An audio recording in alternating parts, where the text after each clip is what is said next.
All right, I'm going to call our meeting to order. So for the record, this is the Monday, February 4th, 2019 meeting of the Addison Central School District Board. We have a quorum, so we are now called to order.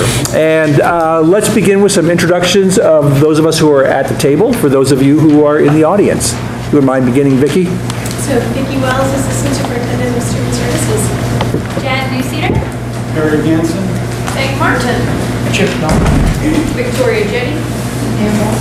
Jory Jacobite. Davina Desmarais. Mary Cullinane. Peter Burrows, Superintendent. Peter Conlon. Lorraine Morse. So at every meeting, we try different configurations for seating, and so this is somewhat new to us. We're going with the L tonight.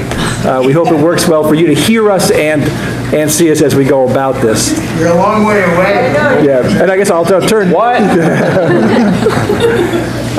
We will open our meeting with, we will, let's see, we don't have public comments. But first we'll do the presentation first. Yeah. Yes, excellent. Well, one of the nice things about our board is we get to travel from school to school the first meeting of each month. And this week it's especially nice for me. It's in Cornwall. I live in Cornwall, and the commute is extra special. And I understand that we have a presentation from the Cornwall 5th grade class. Is that true, Mr. Hirsch? That is true. I'll just point out to folks that, and I made this comment earlier in the year to a group of teachers, that to me, Mr. Hirsch is still the new, young, hip teacher at Cornwall, because he was when my kids were going here. And then I realized, especially by the color of his hair, that it's actually been a while. No, he's still young and hip. Still feeling young. Well, thanks for inviting us to share tonight. The 5th graders were really excited when that opportunity was presented before us. And we're going to talk tonight about a current IB unit that we're working on. It's a theme about how the world works, or how we organize ourselves. Could I interrupt for a second? Yes. I'm not sure if you're using amplification, if it's actually on. Yeah, would that help? That would help. Sure. We're currently engaged in a unit, how we organize ourselves. And the central idea is governments can promote or deny human rights. So tonight, each of the 5th graders is going to present a country that they've been looking at and tell you about the human rights and the civil rights and the political rights that are currently being experienced there by its citizens. They're going to share with you a freedom score, and that's a number, 0 from 100, 100 being the best freedom score, and 0 being the worst. And the freedom score is based on research that was done by this independent watchdog group called Freedom House. And not only are they going to give you the freedom score, they're going to back it up with some details and give you some of the why, how that score was developed and derived. And the students chose countries. Some are really free. We've got one that hit 100, you'll hear tonight, which is not easy to reach. And then we've got some that are just trying to get to 0 or just above in the 1 category. So be listening. They're going to point out where these countries are. Some you've heard about recently on the news, and others you haven't maybe heard in a while. But most importantly, be thinking about and listening for the political rights and the civil rights that these people might experience in those countries. So I'm going to turn it over to Leah, and she's going to share with us the country South Sudan.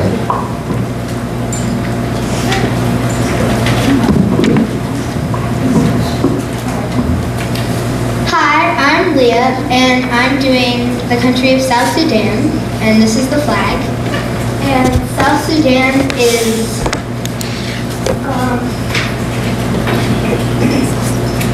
it's supposed to be right there, but this map hasn't been updated, so it's not a country on the map yet.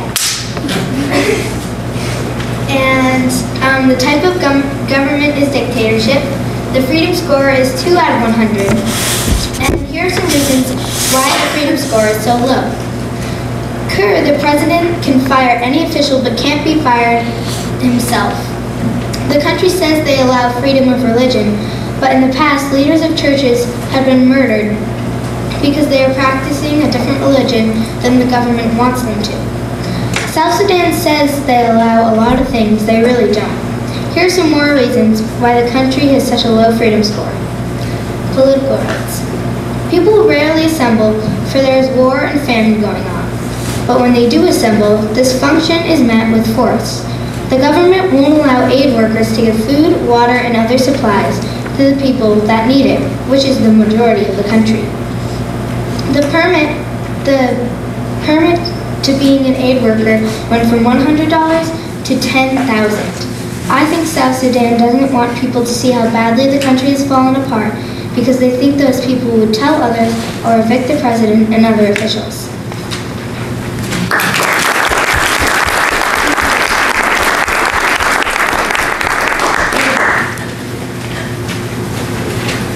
Hi, I'm Sarah. Country, Hungary.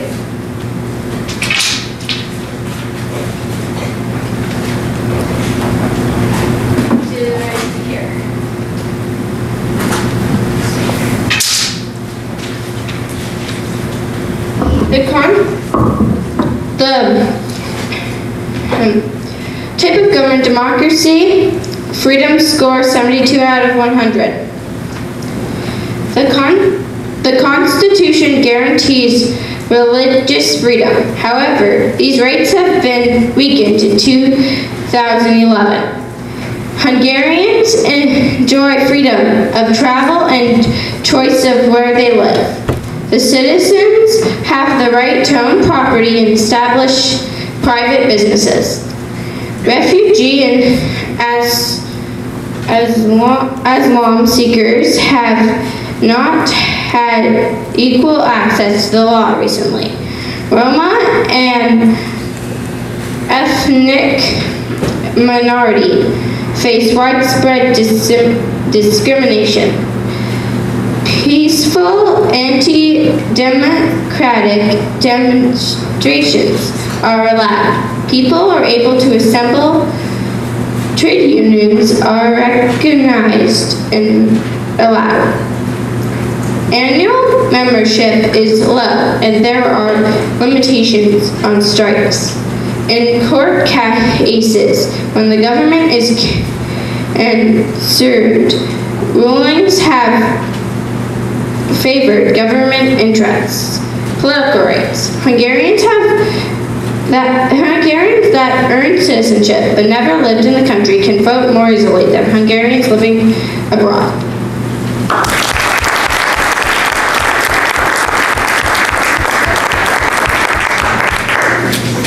Hi, I'm Ben. I'm doing Sweden, which is located right here. And the type of government is a constitutional democracy, and the freedom score is 100 out of 100. Here are some of the reasons that Sweden is so high. The first is in civil rights, and then it goes to political rights. Freedom of assembly is generally respected. However, violence has erupted on occasion. Defendants are presumed innocent until proven guilty. The government respects the rights of individuals to own property and establish private businesses. Sweden's media are independent. Most newspapers and periodicals are privately owned. Public broadcasters air weekly radio and television programs in several minority languages. Political rights. Sweden's freely elected representatives are able to effectively develop and implement policy. The Prime Minister is the head of the government and is appointed by the Speaker of the freely elected Parliament. Political parties may form and operate without restriction.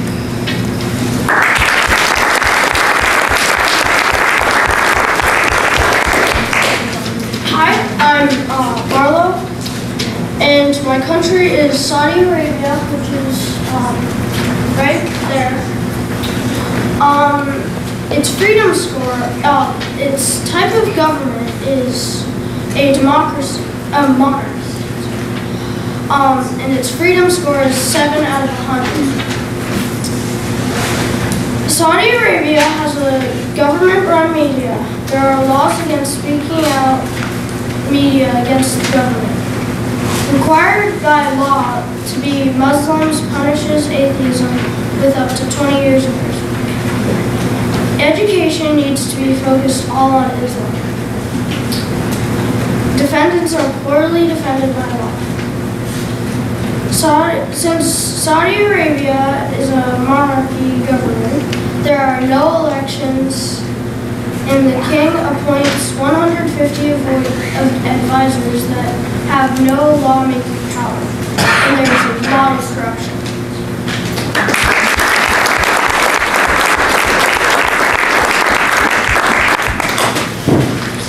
Hi, I'm Maya. And I'm Link. And we're studying Ireland, which is right there. And these are some of the reasons why it was given the score. Civil rights. Freedom of belief is guaranteed in the Constitution. And the prisons in Ireland, well, they're unsafe, unclean, and overcrowded. And in the Constitution, you are granted a place to live, education, and employment. And in Ireland, there is discrimination against women with domestic and sexual violence. And you have the right to assemble. And every year, they actually have peaceful demonstrations. Hi, so I'm going to be doing the political rights for Ireland. And I think mine missed this. It's the type of government is a democracy. So Ireland's electoral, and the freedom score is 96 out of 100. Ireland's electoral framework is excellent. There's no commission, and most of Ireland's elections are fair. The president is elected for 2 7-year terms, and political parties are free to form in these. The two main parties are Fine Gael and Fianna Fáil. Influence from the Catholic Church for the government's decisions has died down over the years.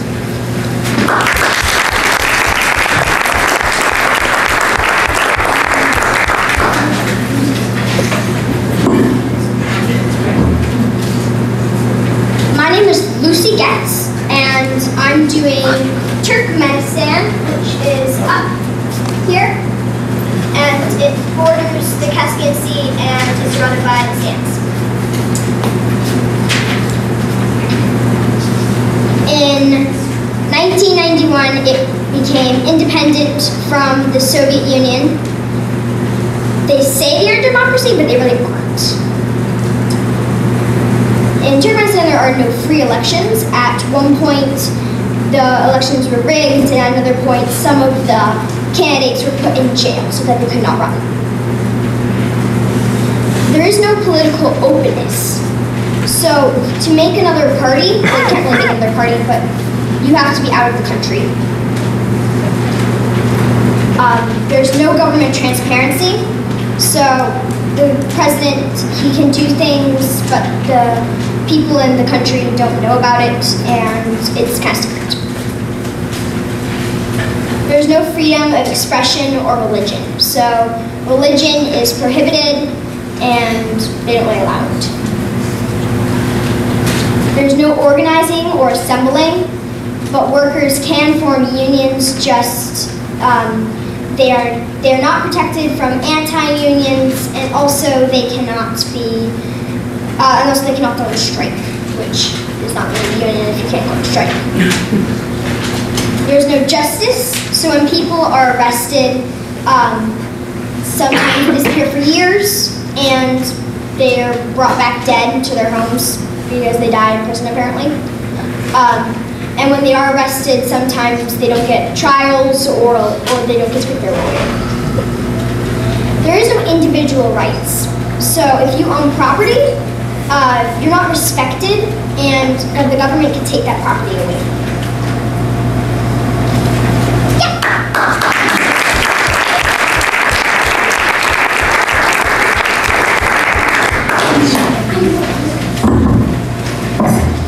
I am Wesley, and I did Canada. Here's the flag.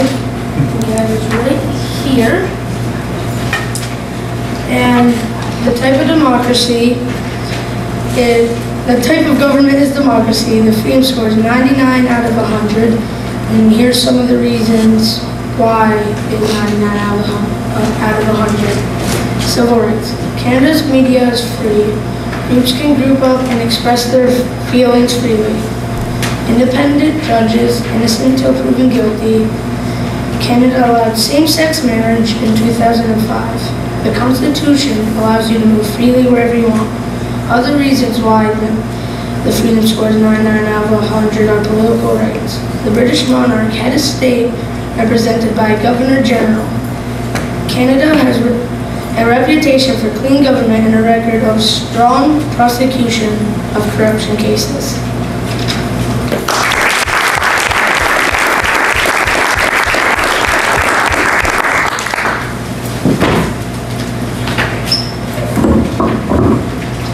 My name is Aaron Sears, and my country is Venezuela.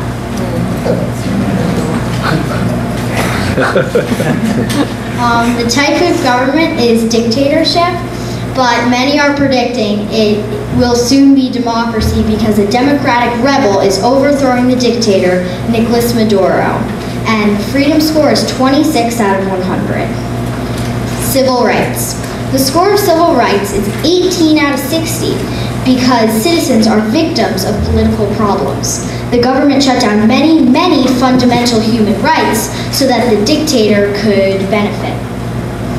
Also, Venezuela is facing a depression. Wages go down and inflation goes up.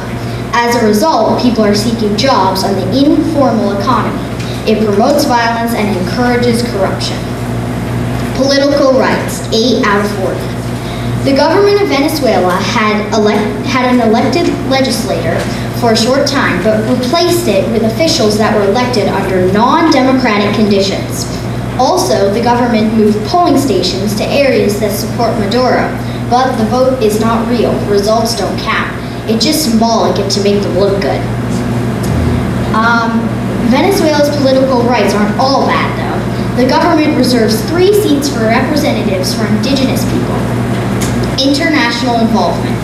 Many countries, including the USA, Israel, and UK, are behind one hero, the democratic rebel.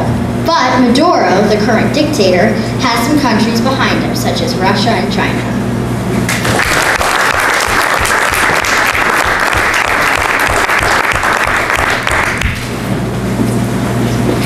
Hi, I'm Miley, and I'm doing Tibet, which is right about here.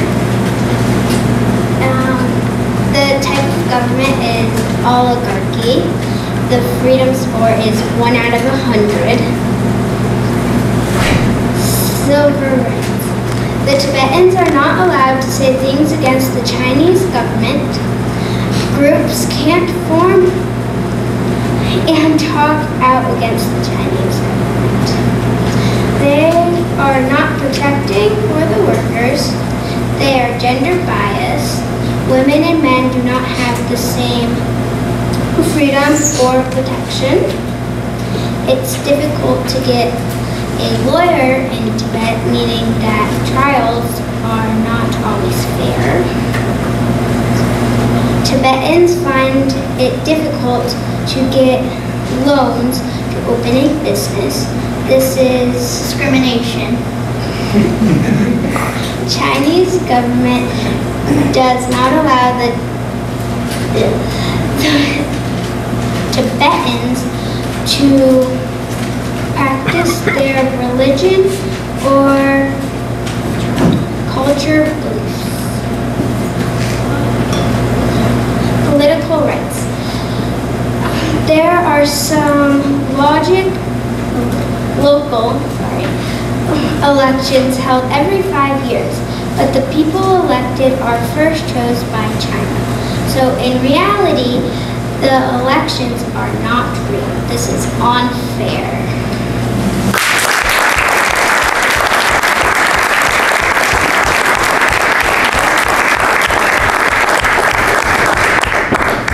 Thank you, everyone. We'd be open to love to open up the floor for questions if there are. Yes.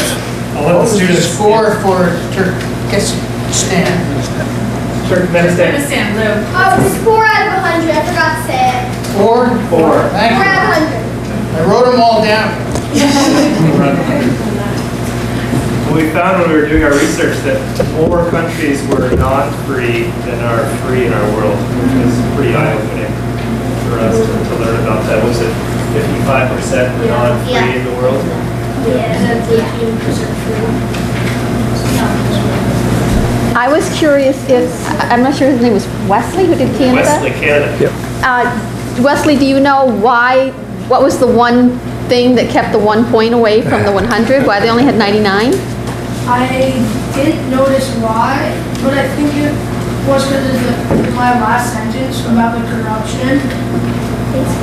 That would make sense. Yeah, I think they're not always fair to indigenous in the past. Steve? So who developed the system, the rating system? Where did you get that from? And Freedom House. It's a website. So it's like this, it's this website that you go on to, and there's the map of the world, and each little country is colored either green for free, purple for not free, or orange for partly free. It's yellow. Two questions. So what is the cutoff for free? Is it 50 and above, or 70, or? I'd say it's probably like 70 for free. It's 70. And then honestly, it's about 50 to 70, and then, free. 40. Anything 50 below, I think, is not free. Partially free is 50 to 70, and above 70 is all free. And how did the U.S. do? 86. 86. And what were some of our issues? It also shows that how it's done in recent years. We've been declining the past 2 years.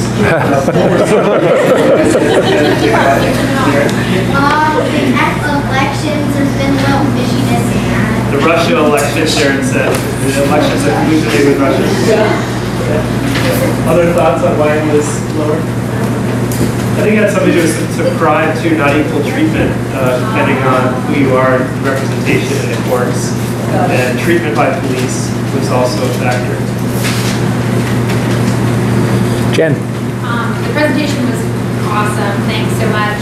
I'm thinking in my head more broadly how this type of a lesson might look different under the IB than you might have done otherwise. I mean, I imagine otherwise we still may have allowed the students to choose their own country to investigate. But I do know with IB, one of the principles is to allow students to kind of follow up more individually. So can you speak a little bit about that? Sure, the choice is important. I also think this project stemmed out of student interest. I didn't foresee this project going this direction at all. Okay. I showed the kids the website and they got really interested and wanted to know more, and they sort of steered us on this course. We spent longer on the website than I had intended or envisioned, but I think we've learned an amazing amount through the process and know much more about the world of human rights and forms of government. It's been a great project. Could you just mention, Andrew, the context of IB, where this fits in? Like fifth graders are at my place in the world. It's how we organize ourselves. So it's organization. Okay. And the fifth grade classrooms around the district are focusing on government and human rights. So this suited us really well. We first learned about the different types of government, and now we've been learning about human rights, and we're putting the two together, human rights and government. Yes, Peg. A year ago, you did a very wonderful presentation, and it could hardly be heard. And I would like to congratulate you on your setup and on having a microphone. This is a very hard spot to project it. And you guys did a really good job. And using a microphone is not easy.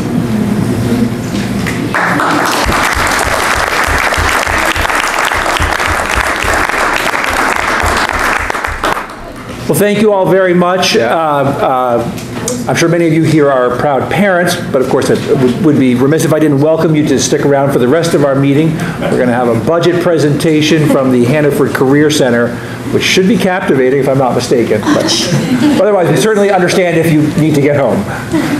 Thank you. Thank you.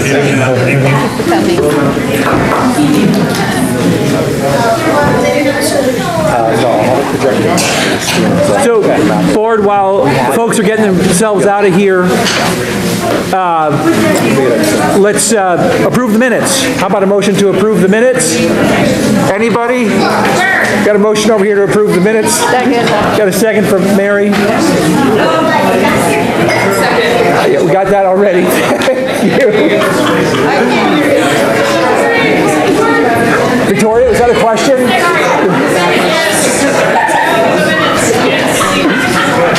All right, any changes, any additions? All those in favor of approving the minutes as submitted, please say aye. Aye. Anybody opposed? Anybody abstaining? We've got 2 abstentions over here.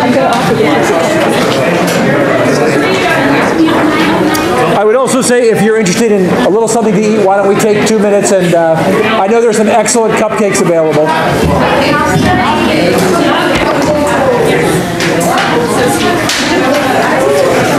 Where we have public comment. I didn't know if you were here for our public comment period.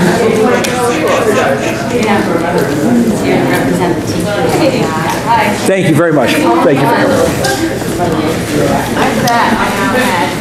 So, Chip, if you wouldn't mind using your strongest indoor voice. We did not. All right. There are 3 sets of bills. First one from the 21st of January, Victoria and I read them. The General Fund, $321,905.11, and payroll-related expenses of $976,092.02, for a total of $1,297,997.13. Second set of bills were a number of categories. One was a food service bill, bills for $25,668.61. Another food service bill of $15,858.72. And then the general fund bills of $116,114.70 for a total, and payroll-related expenses of $20,108.98 for a total of $136,223.68. That was on the 28th of January. And the last set of bills for today, again, all of these read by myself and Victoria. One general fund bills of $123,689.19 and payroll-related expenses of $792,680.14 for a total of $916,369.33. A motion that we pay all these bills. So we have a motion second to pay the bills as read. All those in favor say aye. Aye. Anybody opposed? Anybody abstaining? And as always, thank you very much for taking care of that. Dana, do you need another minute or so? I need a minute, yes. Okay. Sorry. Dropping down to the board meeting conversation. Yes. So I'm going to drop down to discuss our annual meeting preparation and our board meeting schedule for the rest of February. We have, of course, next Saturday as our work session, and then I think we had planned to hold our second February meeting of the month the same evening as our annual meeting, with committees meeting as needed, followed by a board meeting, followed by the annual meeting. And is everybody okay with that? And What day was that on? 26th. February 26th. It's a Tuesday. 5:30 board meeting, 6:30. Committees 5:30 to 6:30, board 6:30 to 7, and then the annual meeting. 5:30 to 6:30 committee, 6:30 to 7 board, 7 is the annual meeting. You didn't say committee, because I don't think you did. So we're getting rid of that one on the 18th. Correct. Now, the annual meeting is really a meeting of the public Peter's met with our moderator, correct? Meeting on Thursday. Meeting on Thursday. I assume he's going to be telling us it's his final year as moderator. Do we know? I'm not sure yet. Okay. Vicki and I were talking about that this morning. This is for the school. Yeah. But anyway, so if you all remember, this is essentially sort of the official annual meeting. And then once that business is done, which is essentially to approve the warnings, elect a moderator and a treasurer and a clerk, I think. That gets adjourned for the Australian balloting the next day, which is the budget vote, as well as election of school officials. And then following that, but that evening, we would then adjourn and have a budget presentation. And this year, the administration will be handling that budget presentation with maybe a few introductory words from me, questions from the audience, and that's how things will wrap up. Is everybody comfortable with that? Any questions about that? Any further comment from you on that? Well, tonight we're on the agenda is going through the budget book, so we'll be talking about the contents of this. This is really going to be our guide in the presentation for the annual meeting to give the community a sense of kind of cover to cover what the budget entails, the work we've done, etc. Perry. Would you comment on the 8-page document you sent to towns and how that relates to that document?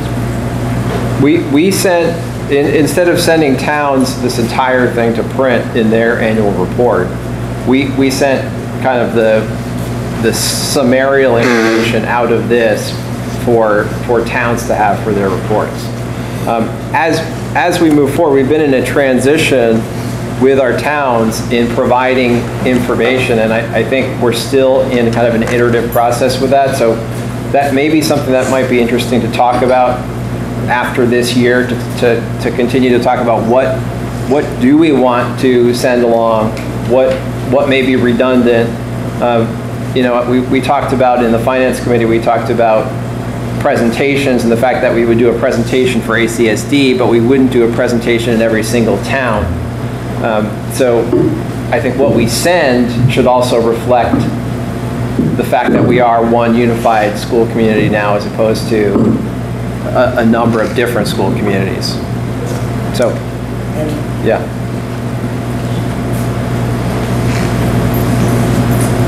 And if you, like, for example, in your role as a select board member, have feedback in terms of what you did get, those 8 pages, and what may or may not have been helpful, that would be great to hear.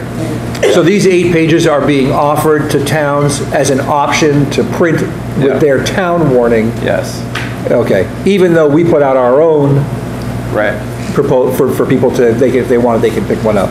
Yeah. Chip? As an option, just to follow up, really as an option? There's, some of it is optional, some of it's required. Okay. Yeah. Some of it's required. Because we heard it was required. Some of it's required, but there is some judgment. There's some judgment in what gets provided. Okay. So, by putting it in the packet for the town meeting days, is there an expectation that there will be a conversation during the town meeting, or it's just info only? It's info. So we can't control the expectation of the community because we are still going through a change. But I think it's fair to say there shouldn't be an expectation. As there is no scheduled school meeting in any of these communities, then the school budget's not a topic. Chip, sorry. I think we should, either you or somebody should expressly deal with the leadership in each town. Please. Be it the moderator or the select person chair, to make sure that they understand that. Okay. Because I think this transition is it's a big change, especially the small towns. I think Middlebury not so much, I think, but for others, I think it is. And I just don't want us to be put in the position of not doing what they expect us as a board to do. Because the person from Shoreham doesn't represent Shoreham, they represent the entire school board. Right. They're voted, or they're nominated by the Shoreham. Well, and on a more technical note, we are a new municipality. The old municipality, known as the local school district, no longer exists, no longer has an annual meeting in that community. Right. I think we see what Chip is saying is perhaps a message could go to each Yes. town somehow. Understand. I think we had talked about this briefly at a previous meeting, and I'll follow up. And let me know if I can help you. Yeah, if you have contact information, that'd be helpful. Okay. Yeah. Yes, Suzanne? Just to clarify for Perry, some of those 8 pages aren't required, but they're optional. Is there a way for towns to know which ones are required versus which ones are optional? So if they didn't want to print all 8 pages, they would know that? I can follow up with Sharon. She's primarily been the holder of all that information, so. I'm just thinking that, you know, if they want to keep their printing costs. I think that's probably, my sense is that's a conversation to learn this year, to move forward next year with real clarity. Given our time frame right now. We don't require it of them, right? It's a requirement in statute. Yeah. So I'm assuming the town clerks are probably well versed on to what they need to put into their annual report. I hope I'm right about that. I think there's different, my sense is that every town has a different history of how they interpret statute and how they interpret their annual reports. My experience is that they haven't always aligned. So as we move to one, and it becomes a little bit less clear entering into these different cultures, that's the part that this is now year 3, where we're getting better and closer. I think we can still take that step further to get to even further clarity. So. Off the top of my head, just having looked at our document that's getting ready in Rickland, one page to the citizens saying, if you want information on the school, here's what you do. Yeah. 100-page big story here, and here's the website, etc. And go to the meeting on the 26th. Go to the meeting on the 26th. That's what we want, yeah. All right, well, getting our agenda back on track here, I'm going to turn the floor over to Dana Peterson, who is the director of the Hannaford Career Center. As folks may understand, there's a fair piece of our budget that is sent to the Career Center in our tuition payments for those students from Middlebury Union High School who attend the Career Center, as well as each of the high schools does the same thing. And so it's always good to get a look at their budget. We also have 2 members of our board who are on that board, Suzanne and Lorraine. Actually, Suzanne, I think, is now the official chair of the Hannaford Career Center Board, if I'm not mistaken. Yeah, you're correct. No one else wanted it. It was the birthday gift. That's right. So if you have some really strong complaints about it, you know right where to direct them. Anyway, I'm going to turn the floor over to Dana.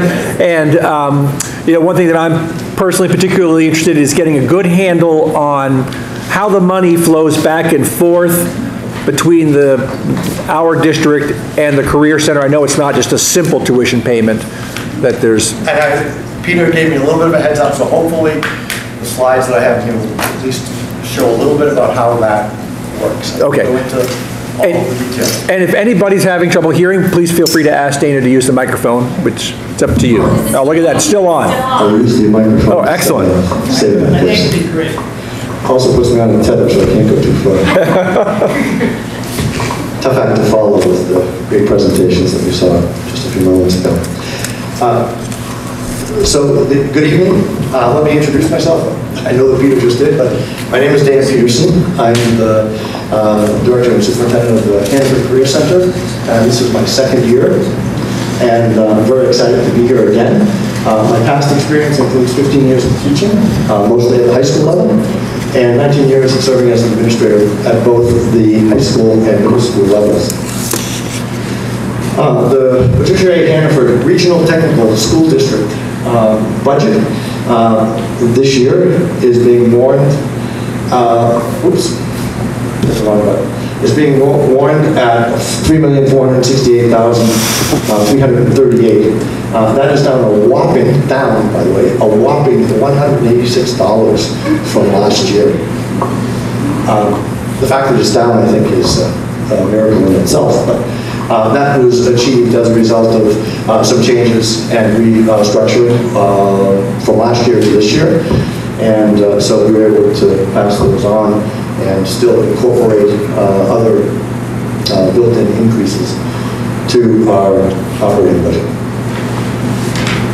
So revenues, and this was one of the things that Peter Burrows asked me to talk about. So the state-based tuition payment, that is a tuition payment that comes on behalf of the school district. It's a pass-through. Those are raised statewide and allocated to all of the career centers across the state. There are 17 of us that function in this capacity. That amount is calculated based on 87% of the base tuition payment of $10,130. And that is then multiplied by the 6-semester FTE average, which is 122, for next year, 122.93, I believe. And when you do that, you get a state payment of $1,083,522. In addition, there is a tuition assistance grant of 35% of the base tuition rate, which comes in at $435,899. Those are monies that we receive. This is pass-through money that goes in and out of your budget as revenue and expenses, so it's a zero sum on that level. This you never see, that goes directly to career centers as what is considered the tuition assistance grant. Both of those are in state statute. In addition, we receive transportation reimbursements, approximately $19,000. That's when we run programs off campus or when we transport any students from one campus to another or from our main campus to a classroom that is out in the community, such as a logging setup or a sugar house, or it could be students who are participating in medical professions at Porter Hospital, or it could be in the child care industry or field, or even the agricultural programs. So there are a lot of programs that have off-site campuses. That transportation reimbursement grant helps to pay for that. Our Perkins, which is usually focused on addressing what are called FOPL, that's the formally agreed upon proficiency levels that are set statewide, and there are targets that we have to meet in terms of academic performance related to English language arts as well as mathematics. There are also targets in terms of gender equity and non-traditional students and a few other areas that we need to address. There's also a salary support reimbursement that comes in at approximately $113,000. And that supports the director's position and guidance position at 50% of the statewide average, and then co-op at 35% of the statewide average salary. So those are also grants that come directly to the Career Center. From the state? From the state. So up until this point in time, these are all state revenues. That has nothing to do with what ACSD would pay the Career Center for students. I'll get to that in just a moment. But that sets up some of our revenues. In addition, we have some miscellaneous revenues for reimbursements and grants that total about $30,000. Okay, so if we rent space to VTC, they pay us. That goes into a reimbursement, and that's another type of revenue. We also get a state equipment grant. This year's grant was $27,647. We get one every year. Every career center gets the exact same amount of grant money, which is used to enhance and update a major program. We have 12 programs. This year it's being used to upgrade our industrial design and fabrication. Manufacturing is one of the top 3 areas in the state that has been targeted for support and intensive development, both at the level of secondary ed as well as adult ed. We'll talk a little bit more about that in just a few minutes.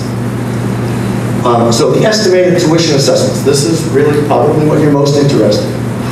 After revenues are subtracted from the expense budget, the difference is the amount to be raised by taxes from member towns throughout the county, as well as any other towns outside of Addison County who have sent students to us over the past 6 semesters.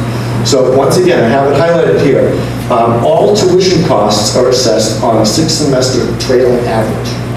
Okay, so you're paying now for students that have already left the career center. This year's tuition payments go from last year and back for 6 semesters. That's a tough thing to wrap your mind around. It took me a while to figure that out, but we set our tuition rate based on, for next year, based on enrollments in this current, well, actually the fall semester, and 5 trailing semesters.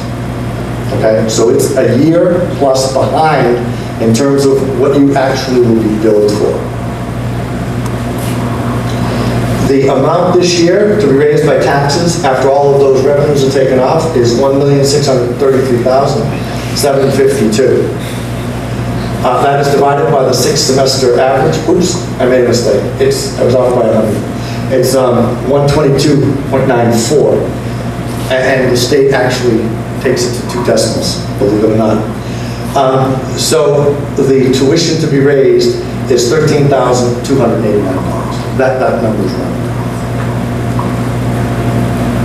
So if we take our budget for next year, we are up this amount. Tuition is up 3.02% when you compare the $13,289 to the $12,899, which is the current year's tuition. That's a difference of $390 per student. And I can tell you, because the budgets are very, very close, we're within $200 of last year's budget, that tuition change is a result of a change in the number of FTEs, full-time equivalent students that we have, which dropped approximately 4 from last year. If we had had the same number, then the budget would have been level funded. If we had 1 more student, it would have dropped. So that gives you an idea of how the Career Center budget works and how the tuition is calculated in terms of estimated tuition. So once again, here's the way I chose to represent it for you, because in our annual report you will see these figures also. Last year, local assessment, oops, I cut off this is last year's local assessments, $12,899. This is this year's at $13,289. Difference of $390, 3.02% change in the per pupil cost. Let me stop for a minute and ask if there are any questions. What questions or observations do you have at this point in the presentation? Because I know that this is a lot of, there are a lot of statistics and a lot of equations and a lot of factors that come into play. So please, feel free to ask questions about what you've seen. Steve? Yes, you said that you lost 4 students from last year. What's the total population we're enrolled in right now? Okay, and I'll talk about this in a little bit. We talk about FTEs, not students. We have over 350 students attending the Career Center from all of Addison County, but they don't all count the same. Okay, so we have a calculation based on 240 minutes that we have to use. And we take all of our students, divide by 240 minutes, and that gives us, we take all of our students, multiply them by the number of minutes that they have, and then divide by 240, and that gives us the actual number of FTEs, so full-time equivalent students. Most of our programs, not all, are half-day programs, which means that they count as half of a tuition student. Mary?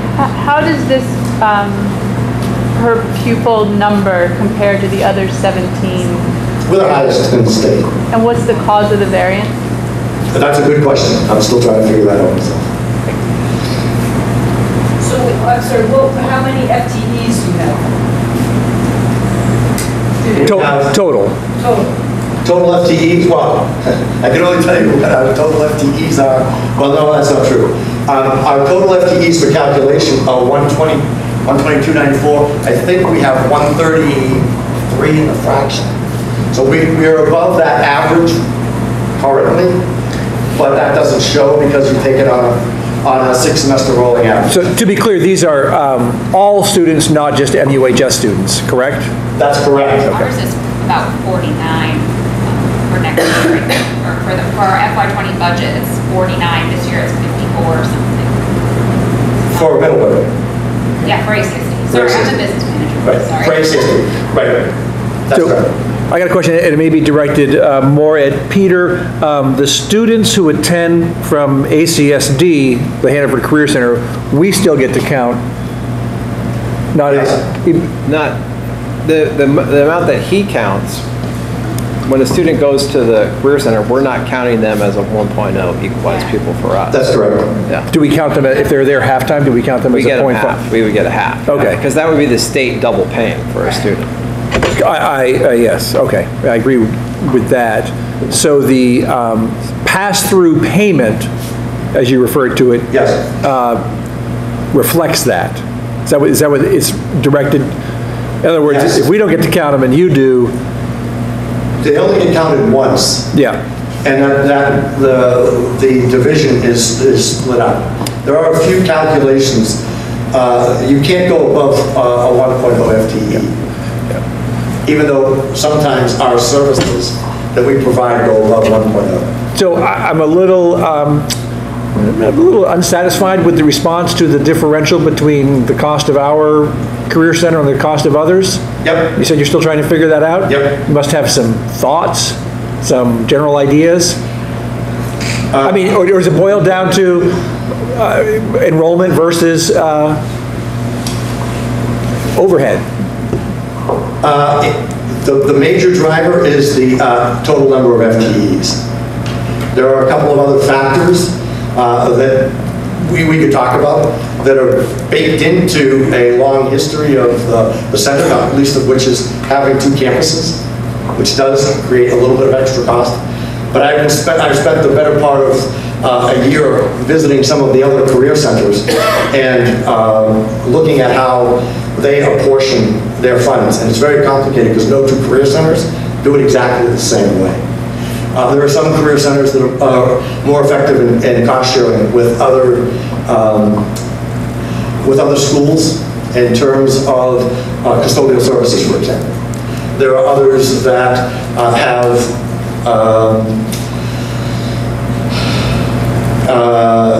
a salary schedule that is not nearly like ours.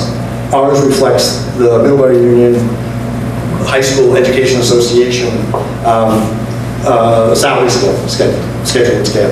That is one of the highest in the state. So those were a couple of conjectures that I had with respect to why there is a premium on the cost, but for a full detailed analysis at this time next year, I think you could hold me accountable for knowing more about where those costs lie. Great. Thank you. You're welcome. Other questions before I proceed? I don't want to get too far into the weeds, so just tell me if this is like way too much. I'm just wondering about this FTE piece, because I'm thinking, are there students that are full-time MUHS students, you know, they're in the curriculum, but they may be taking an extra course or 2 at the Career Center to, you know, just because they're interested in woodworking, aside from the traditional work at their schools? Do we still count, we have like an FTE, you know, of 1, we're fully educated, but the student's taking an extra course as if they're taking like a Middlebury College course. How does that all factor in? If you like have, say, a point, you know, what, 0.1, somebody just taking an extra course. Well, let me ask the question this way. There are a lot of students who take 1 course over there to maybe satisfy their fine arts credit. Right. So we have our purely technical programs run for half a day. So you pay for half a day if they're taking those programs. That's usually not Career centers are not set up to fulfill credit, so to speak, or a class from a ascending high school. We have our pre-tech programs, which anybody can take, 9 through 12, and those do not run with the same length of time, and are not counted at the same level of FTE. So there are fractions of FTEs for which people can be billed. That's an imperfect way of answering your question, but to try to answer it any longer would be here for a much longer time. So yes, it doesn't have to be half an FTE. It can be less than a half FTE, but if they're taking a full technical program, it will be half an FTE. But I mean, I think a simple answer is anytime a student is taking a course, pre-tech or a tech program, like someone said, we can't count a student more than a 1.0. So part of the tension across the state as we lose students, you know, and honestly, we're losing in ACSD, we're losing more students we had this big bubble of students going up through to high school, so our numbers are dropping more over the next 3 or 4 years, and there's more stability. It seems like right now in the elementary level, if you look at our current enrollment, and I think that's probably reflected across the state as we see those numbers drop. So there's a natural tension because there's a 1.0 student, and if a student takes a course at the Career Center, they're counting that student for whatever, 0.1%, 0.5%, whatever it is, and then we're counting as well. So we reduce it even if they're taking it over and above their other work, technically. Right, yeah. Basically. Yeah. But it's hard to do that because if they're taking it above their other work, they're still taking it during the school day, most likely. And over and above is an interesting characterization because all Career Center classes are eligible to meet all local requirements in the state of Vermont by statute. So in terms of above and beyond, a Career Center student can take a class regardless of whether they're at Middlebury or Jens or Mount A, and the program that they're taking can replace any credits that they have required at the local level that go beyond what the state has outlined and identified. And that is shifting with the focus moving towards proficiencies and away from Carnegie units. But so I just need to be careful when I'm having that conversation with folks, because it's the way we're trying to promote this, and giving my background, I worked in high schools and sent our students to the Career Center in Hartford, and we're trying to promote it as an opportunity for students to actually select their pathways, and Career Center options are just one in the full mix of opportunities to be able to advance their learning, their interests, and their skills. So let me, may I think please.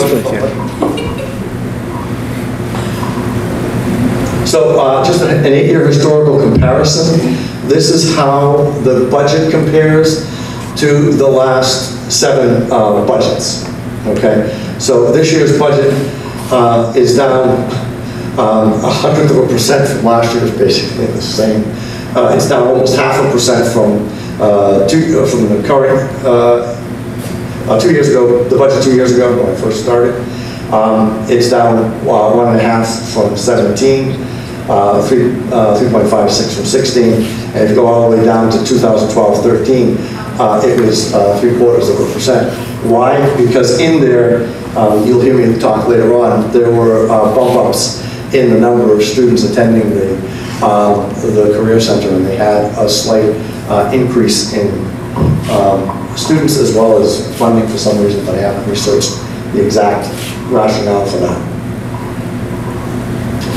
So both Peters asked me to talk about the enrollment trends, and this is the longitudinal data that I was able to gather since 2000. And the 2 lines, the green line represents semester 1, that's the fall semester, and the red line represents semester 2. And if you look, originally the red line started out higher than the green line, but for most of the last 18 years, the spring semester trails behind the fall semester. FTEs, right? That's an FTEs, yeah. It also happens to be students because students drive the FTEs. So what it means is something happens usually in the spring. What I can tell you is that some students, as a result of local requirements, end up having to drop a career center class for some reason, and they aren't able to finish either the program or finish that particular class. And that is probably the biggest factor in the change from one semester, the green one in the fall, to the spring semester, the red one. The overall trend, though, is pretty consistent, which is interesting, though. Well, you do have a bump up here, you have a bump up over here and here, and as Peter has said, there's a general decline throughout the state of Vermont, and there are some great resources available through the Agency of Human Services, and Vermont Department of Health, and a few others, doing demographic profiles. But if you start up here, and this is 140, and you go straight across, you can see that we're under that 140 line. Okay? So this line here is 120. Yeah. And if you take it over there, then one is under 120 and the other is above the 120 line. So remember, that's a 6-semester trailing average, so it's all aggregated over 6 semesters. Oh, wait, so the 2019 number is a 6-year average? Correct. 6 semester. Oh, 6 okay, semester. that's why it's so consistent. It's not Somewhat. each year's FTE. That's right, those are the FTEs. But the 6-year average FTE, Right. not that year's FTE. Yeah. So that's the way it gets calculated. Right. Yes, I get that. And I think the purpose of them doing that statutorily is to make sure that there can be a consistent level of funding for career and technical education and CTE centers.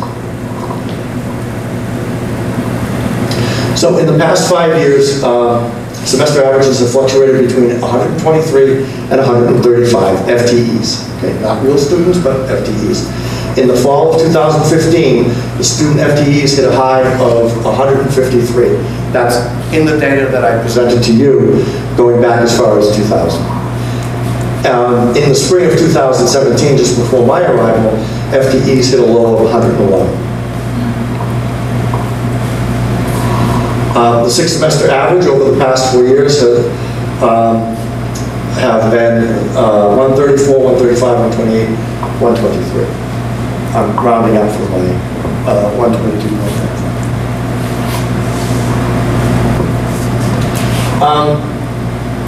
New programs. Actually, let me stop and go back. Does anybody what questions or comments do you have about enrollment trends, how we calculate FTEs, that I can try to answer before we go on to the new program? Okay. So, new programs. We added computer science for the school year, for the 2018-19, the current school year. We're currently scheduled to add construction technology back in for the 1920 school year. But unlike general education programs, decisions for CTE programs are based on industry demand and AOE approval. So we have to go through a pretty rigorous approval process. Computer science and construction technology have been identified both by AOE data as well as industry demand as critical areas of need within the state. Cybersecurity is a particular emphasis of the computer science. And building trades, I'll hand out in just a few minutes a brochure from the McClure Foundation that talks about the huge need in construction technology and construction trades throughout the state of Vermont. On a community survey last year, computer science ranked 3rd and construction technology ranked 1st in terms of local interest and perceived need for our career center in Addison County. The one that was 2nd, I think, was medical professions, or one of our other programs, which is already a pretty successful program and has a lot of interest. So It was decided that we needed to explore how to include more of these, because those are identified by the state, whether that's Agency of Ed, and our partners that are working with us to make sure that we address industry needs, whether that's the industry itself. You use the term building trades. Are building trades and construction technology interchangeable? The community survey, was the demographic of that, what was the demographic of that survey? We reached out to over 400 respondents, all 3 of the sending towns received the survey to distribute out to the wider community, which included students, parents, community members, and industry folks. My question, I guess, is what percentage of those respondents were saying that with regards to specifically the construction technology that would have been kids compared to people who are looking to hire a contractor or people who have a construction? The large majority of the respondents were those who were in education. So it would have been students, parents, and those in schools, guidance counselors and so forth. We had a few partners who identified that as a major need, but that cohort was very small. The industry partner cohort. We already knew what their interests were, but there were a few of them that did answer that survey.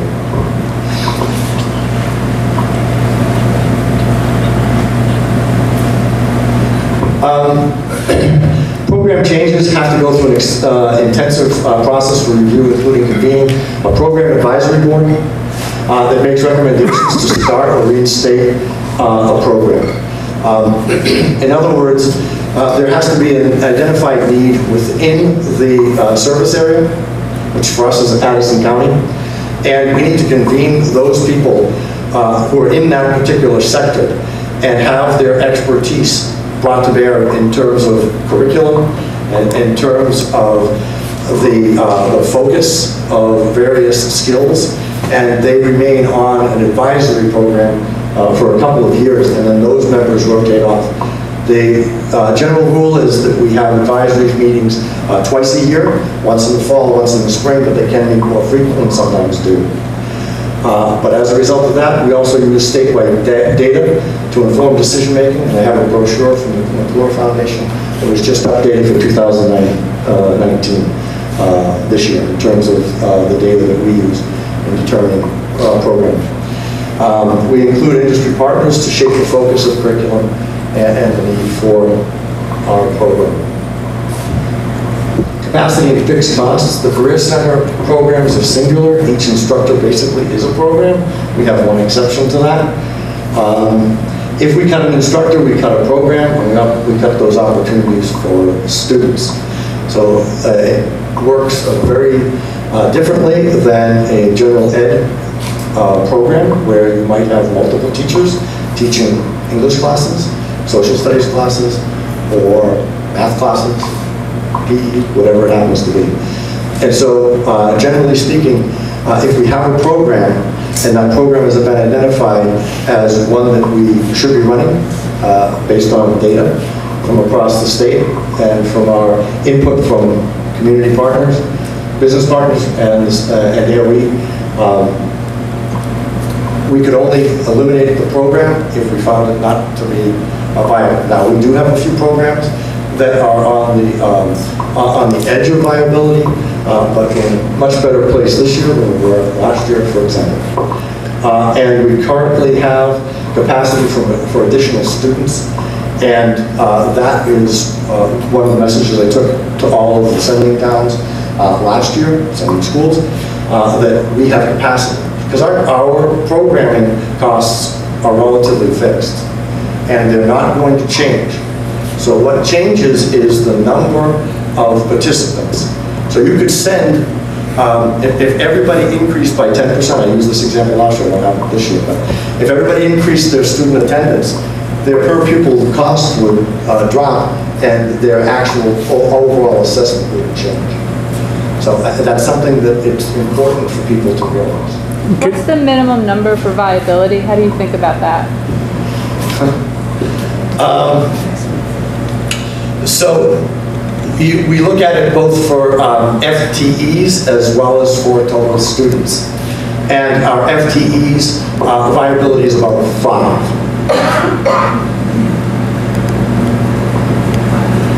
5 FTEs. So I just want to... That would be approximately per program. Our program's capacities for most of our labs are 16. We can't exceed 16 by state statute. Whereas in a traditional high school, those numbers can be 20, 25. So industry demand sort of drives the addition of a program. Yes. So in other words, you offer career or construction technology because industry has said we need more educated students in this field. Absolutely, it's actually at a critical phase. So is there a sort of a same sort of operating thinking when it comes to deciding whether a program is no longer viable? Does industry say, you know something, we no longer need cosmetologists? Correct. And there are some programs that we don't offer, that are offered in other areas of the state because the need here is not what it is elsewhere. Yeah, but I would imagine that need wanes over time as trends change. That's true. And I'm also curious, and maybe this is it's a new process. So at some point in time, industry said we need more theater arts students, and that's what created the ART program. Or was that before that model was developed? That's a good question. I know it precedes you by many years. Yeah. By 20 or so, 24, 25. Yeah. So there is a local component. I don't know that there are too many ART programs across the state like that. Some may have music types of programs because of the skills that the students can develop in terms of general communication and strategies for presentation. My question was more had to do with your freedom to develop programs. I wasn't trying to criticize the ART program. We can't develop it. Yeah. Based on my knowledge of how career and technical education works at this point in time, we can't just propose anything. We have to have a rationale from industry for what we are looking to include. And then we have to go through a 17-step process to actually get that approved, which is outlined. They're actually revising that for AOE, but next year I'll be happy to make a presentation on how that process works. But you're right. We don't have the flexibility of just adding and deleting programs at will. If a program is on a priority list, it makes it difficult for us to say we're not going to offer it. And we have to look at why that program is undersubscribed if it could actually take more students. We had a few last year. Those programs have actually rebounded and have more students than they did at this time last year, which is why our FTE numbers bumped up quite a bit. We had about a 15% increase in our FTEs for the fall. And the programs that you talked about, computer science and construction technology, these are additional, and there are no deletions pre-proposed. Well, we restructured some of our pre-tech programs because the pre-tech programs were not heavily subscribed. We have a little more flexibility on pre-tech because those are not required and those are not governed the same way that our technical programs are. So we were able to offer computer science by restructuring the pre-tech offering.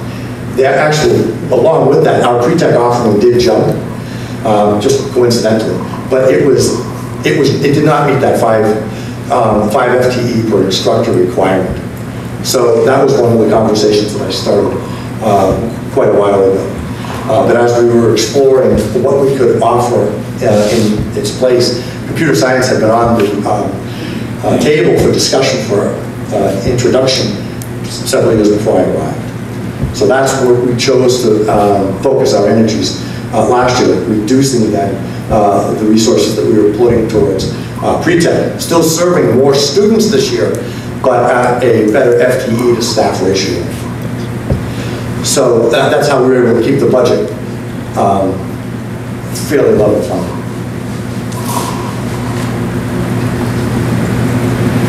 So opportunities to collaborate. We have additional capacity and love to serve more kids. We continue to work collaboratively with all of our Sunday schools to coordinate on proficiency attainment. And we're moving forward to offer the CP2 within the IB framework at the Career Center. That is a program that would be housed and implemented solely by the Career Center.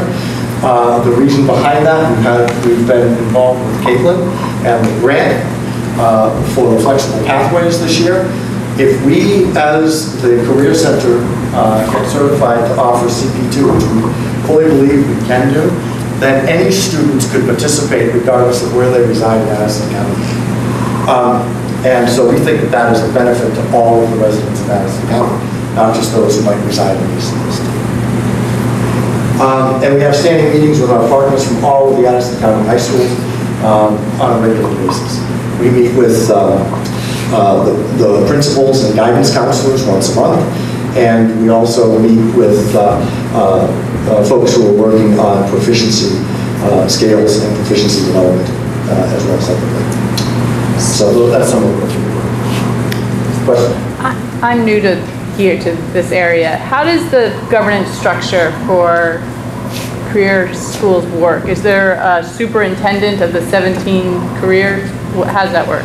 So in the state of Vermont, 14 out of the 17 career centers are operated by what's called a regional advisory board, and they are adjunct to a school district.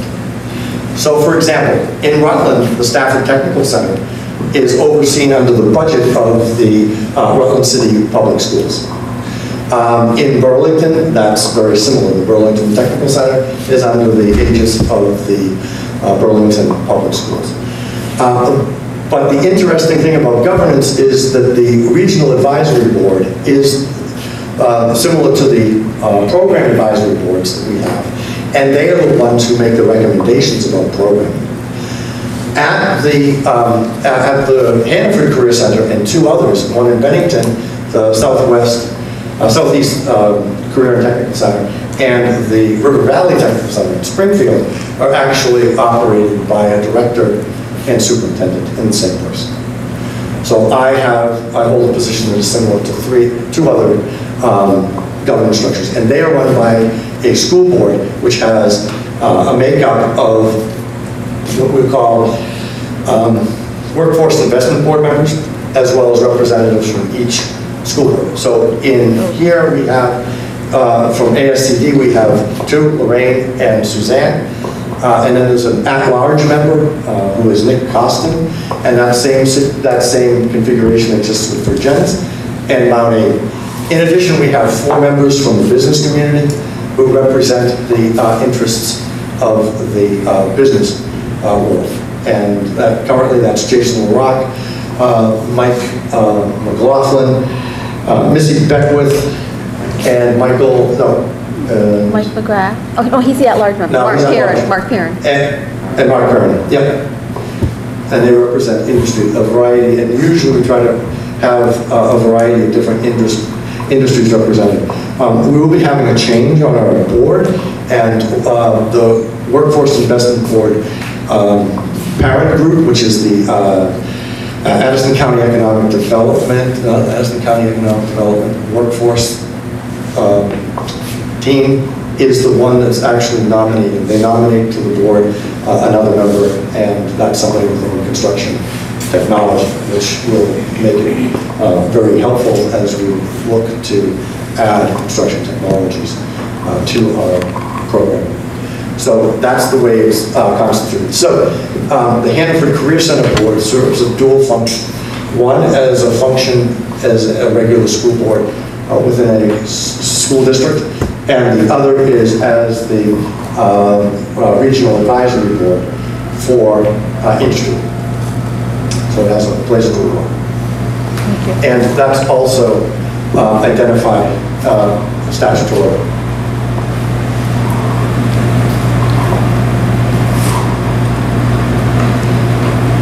So I'd like to, at this point, issue an invitation to the Hannaford Career Center Open House, Schoolmaker Fair, and Repair Cafe on February 14th, it's Valentine's Day, from 4 to 8 p.m. The open house only goes from 4 to 7. At the Repair Cafe and the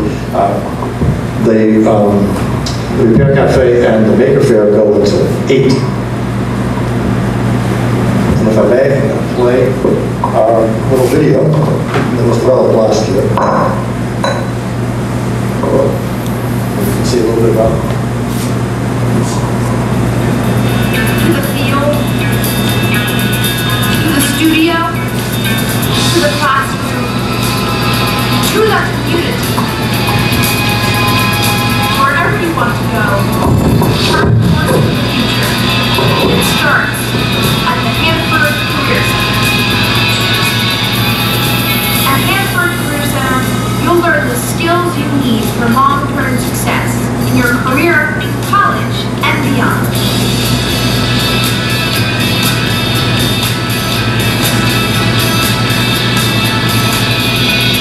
Not sure if the Career Center is right for you? Think again. With so many opportunities, all you need is to find the one that's right for you.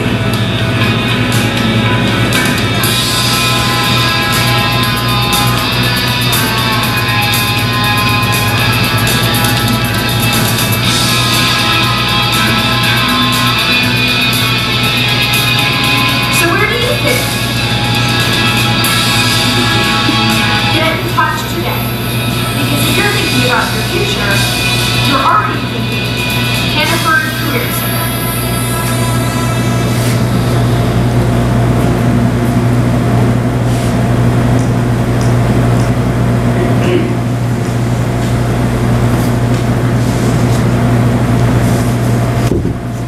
Thanks very much. I should say, when I was talking a little bit about the ART and how it becomes, there are arts academies that are under career and technical education.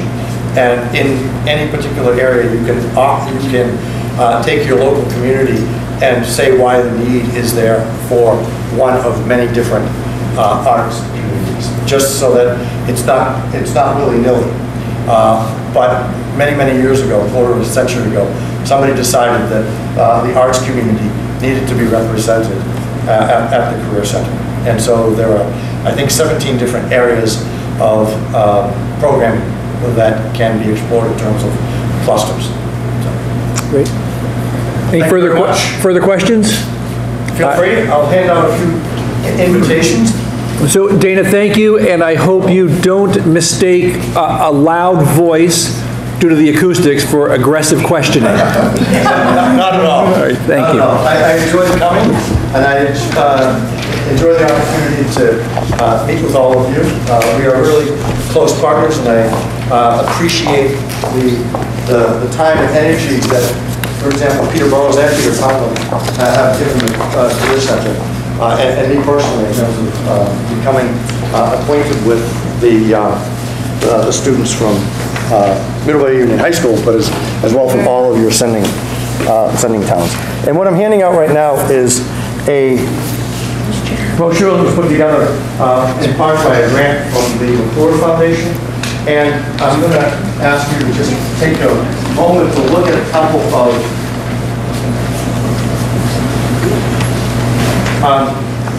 if you open up the flap to the inside on the left side, I won't take too much of your time, but it identifies areas of, in the next 10 years, of projected need.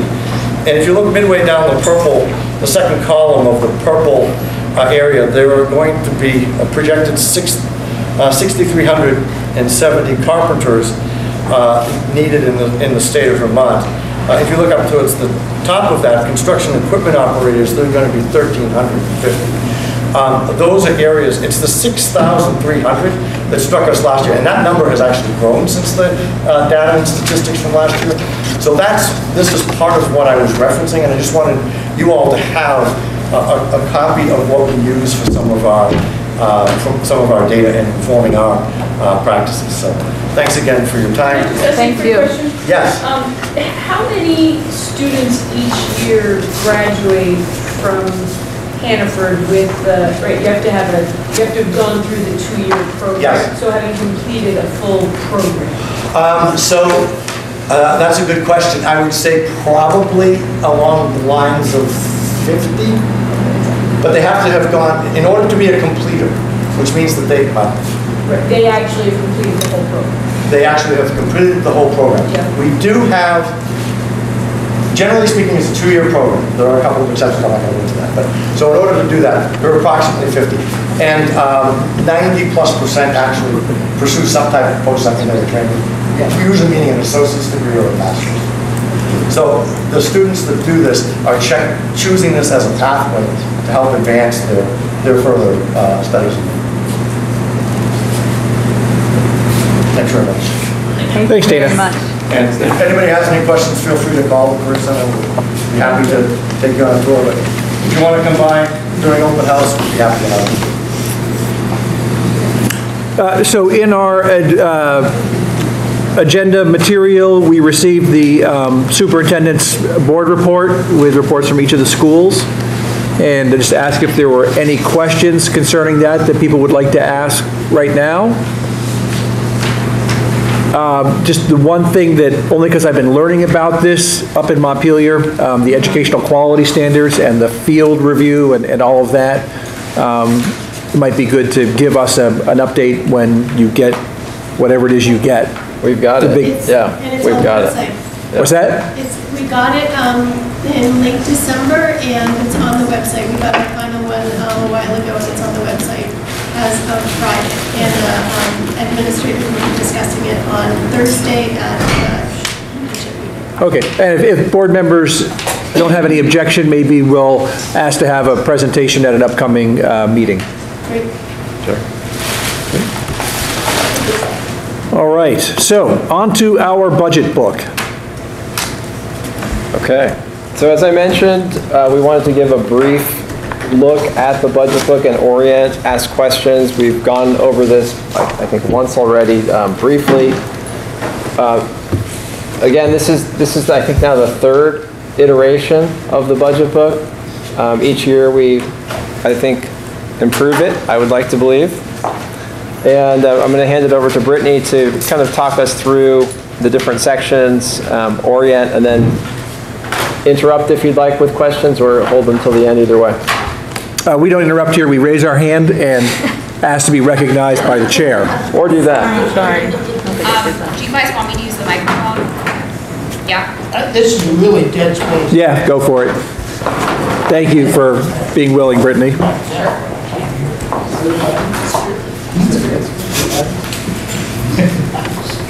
That's us. This is like my native place. So I actually am a product of a career center, Stafford Technical Center. I went through the music program there. This is like my home base.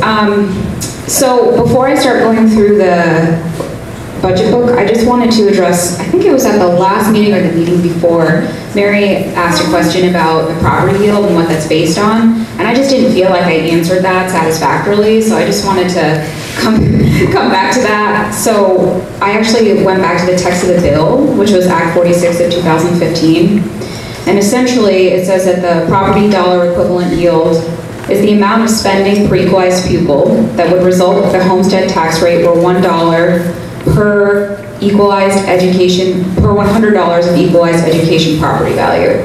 So the long and the short is they estimate what they think the total statewide budget is going to be. They look at enrollment, and then they look at the statewide grand list, which is essentially what Peter was saying, to keep the budget at statutorily defined reserves.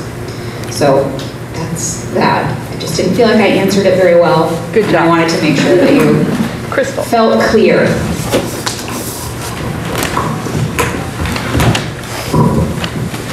I have a few paper copies if anyone... Yeah, we have 5 paper copies, I think, or maybe more. I don't need one now. You can get one. Something like this, it's honestly easier to do. It's a big document, and it is a little bit hard to look at. It is posted on ACSD website. I'll give you a sec. Does everybody have one that wants one? Okay. So So we talked a little bit last time about how there's essentially 3 sections to the budget book. It's divided up into 3 sections: the introductory section, the financial section, and the informational section. So the introductory section essentially contains our warnings, our minutes from our last annual meeting. That's a requirement. And it gives a little bit of background information about how we got here, where we're going as a district. There's a letter from the board chair and from the superintendent,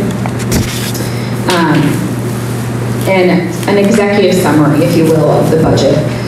Budget drivers, the budget timeline, so it just kind of sets the stage. And then starting on page 20 is where we get into the finances.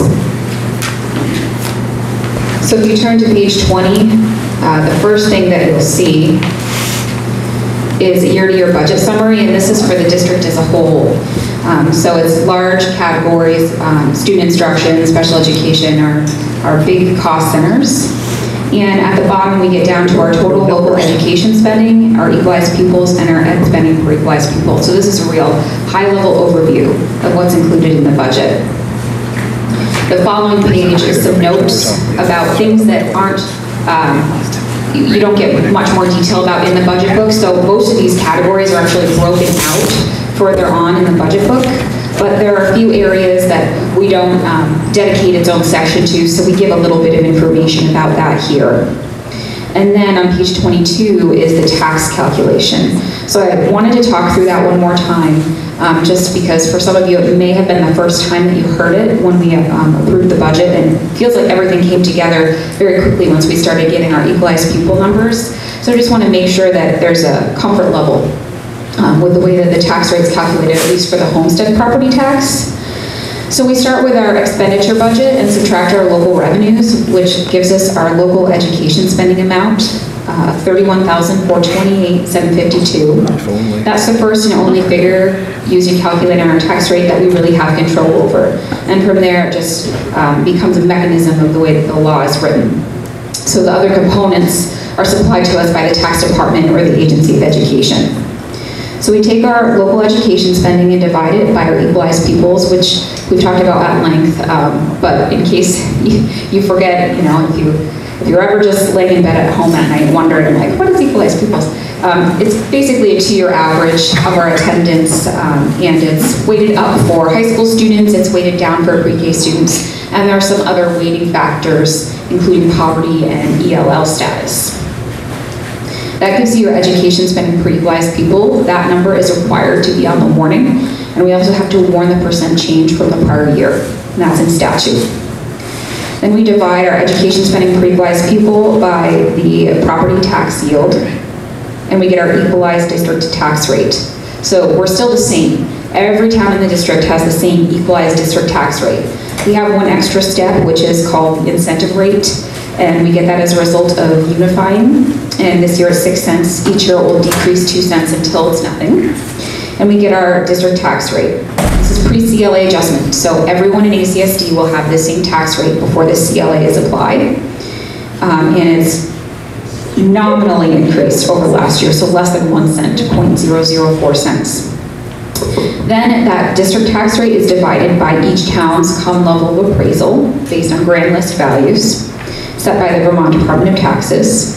And you get the town tax rate. So that's where the tax rate starts to differ. So if people are wondering, why is our tax, why is Middlebury different than Cornwall, why is Bridport different than Shoreham, it's solely a function of the CLA. Everything's the same up until that point. When we apply the CLA is when it starts to become different. And I do have a note here that the town of Middlebury is currently conducting a reappraisal. That's expected to be completed in April of 2019, and that will affect the town tax rate, but for purposes of estimation, we'll use the ACSD tax rate.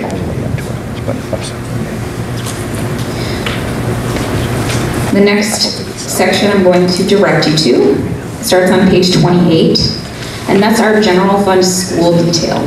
So there are certain areas that we are able to isolate as to what costs are attributed to individual schools, and those areas we break out here. There's a message from each of the principals, and also some pictures. And then we give a little bit of a snapshot as to the individual school's budget, and where there are major variances, we try to explain that a little bit in footnotes.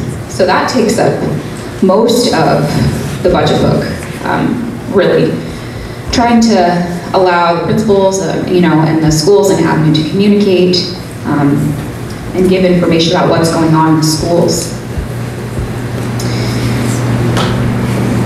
Next on page 53, we get into the cost centers. So these are not school specific. These are centralized, and in some cases they were centralized before the unification. Special education is an example of that. It was centralized in FY17, I think. Is that right? Was that the first year that it was centralized, and that was per statute? But in any case, we get into some of these cost centers, special education, the Board of Education, transportation, facilities, and give you a really deep dive into those areas. We try to provide some graphics to illustrate visually what really goes into these budget categories. We go into facilities pretty deeply and give some information about the facilities needs assessed in 2017 by school. You can stop me at any time if you have questions. And then the next big section is on 67, and that gives information about our federally funded services, which is Title I, Title IIA, IDB, IDB preschool, Title IV. These are grants that we get, and we give some information about what we use those funds for, as well as Medicaid reimbursement revenues. And then on the bottom of page 68 is where we start to talk about our fund balances. So a copy of the audit for year end will be posted on the website once it's received. We don't have a final draft yet, but we go into some of our reserve funds. So we explain our healthcare reserve fund, our education reserve, our capital reserve, and what we plan to do with some of those funds. And we also give information about our debt service, so our bond schedules on page 70. And that is nearing the end of the financial section. We come to the information section, and that gives information about trends over time. This will become more rich the longer that we are a unified district. It gives information about historical tax rates, historical CLAs by town in some cases. It gives equalized pupil and enrollment information, some trends related to that. And it also gives our current enrollment and our projected enrollment. And right after that, it goes into some staffing data and ratios. And right towards the end, we have some demographic data information based on census data.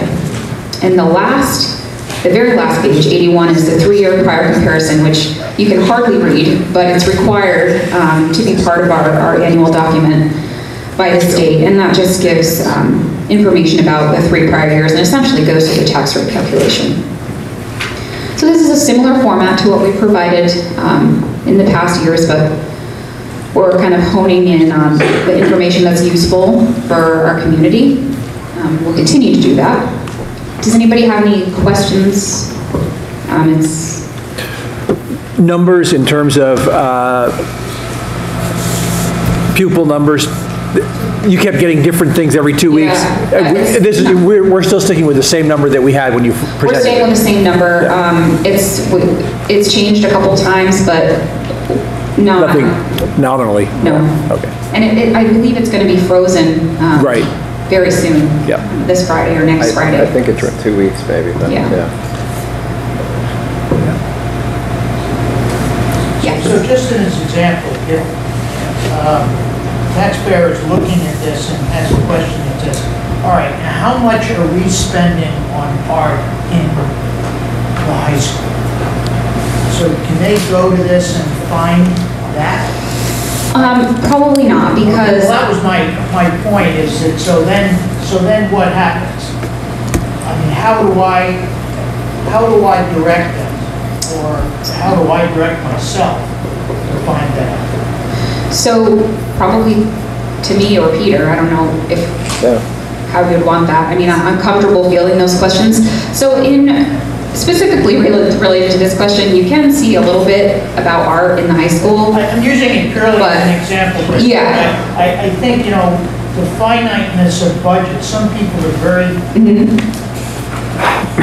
they want to know what the administrative cost is in the high school. They want to know those kinds of things. And this doesn't always I don't want to break it out necessarily, because there's so many categories that you just overwhelm. But the big budget, that's a question that can be directed. You can go right to line, whatever it is, and pull that up. Yeah, so if anyone is wanting that, I can provide it. I just want to be clear that that's the process. Go ahead, Peter. Sorry. I mean, we can answer those on the spot in terms of administration or art.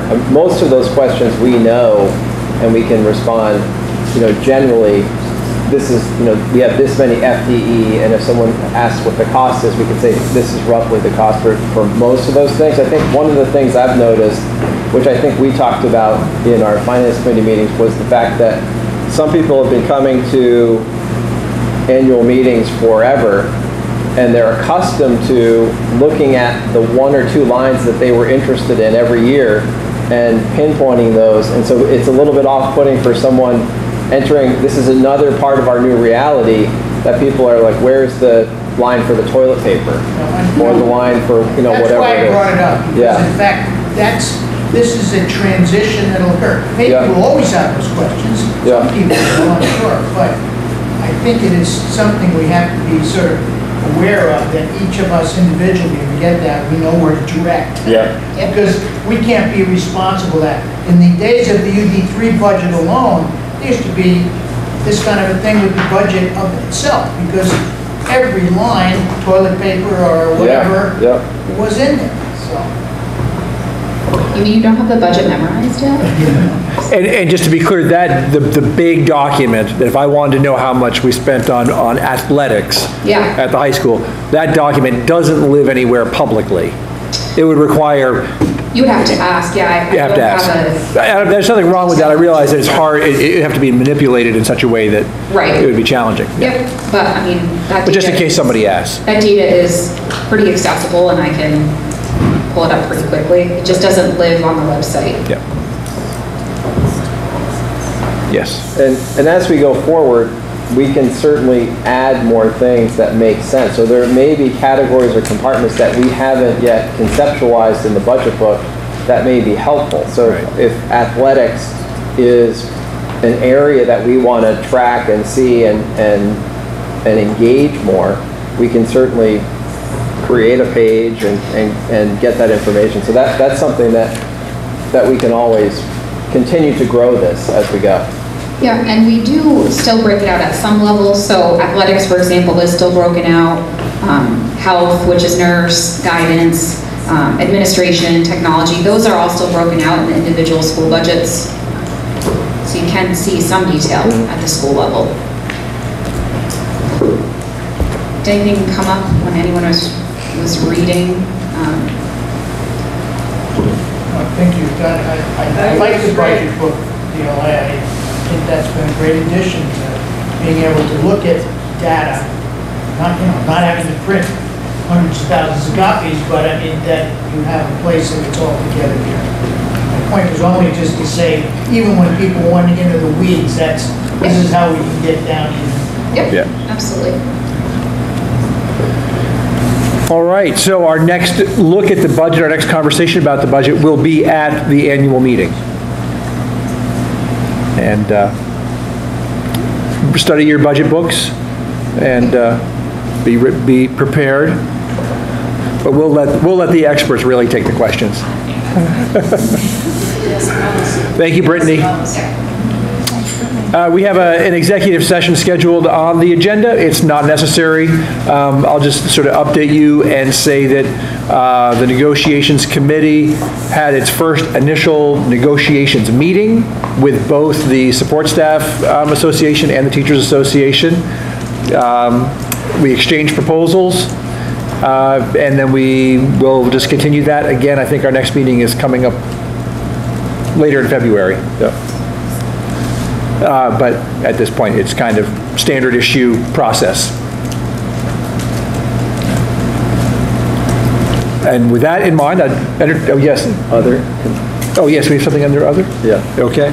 So a couple of things. I wanted to just give a brief update to the board.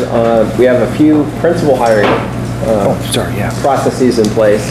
I am leading with Vicki the Mary Hogan process. We interviewed 3 candidates on Friday. We have sent 1 forward to a second round, to a site visit, and to visit, to get a site visit and to attend for the day to go to Mary Hogan on Friday with a final interview, and that is Jen Kravitz.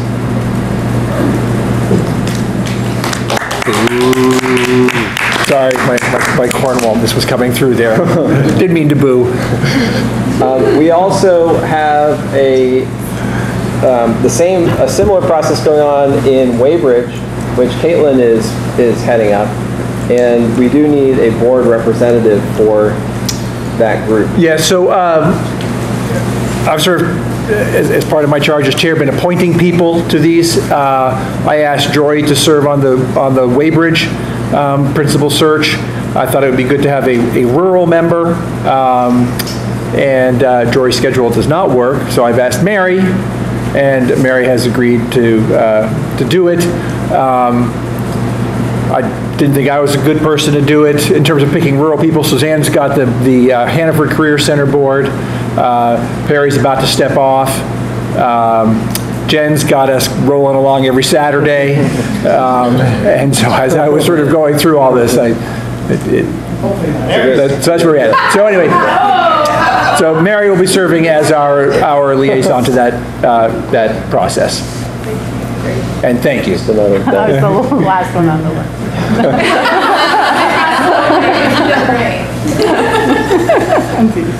We didn't want to overwhelm the board member. That's right. Okay.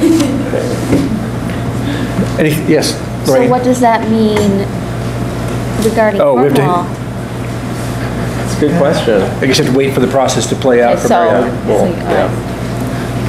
So there may be more principal search committees to sign up for. Anything else? That's it. All right, how about a motion to adjourn? Perry moves we adjourn. All those in favor, say aye. Aye. And we stand adjourned. Thank you all very much. And right, just a reminder that we'll see each other again Saturday at 8:30 at the same place.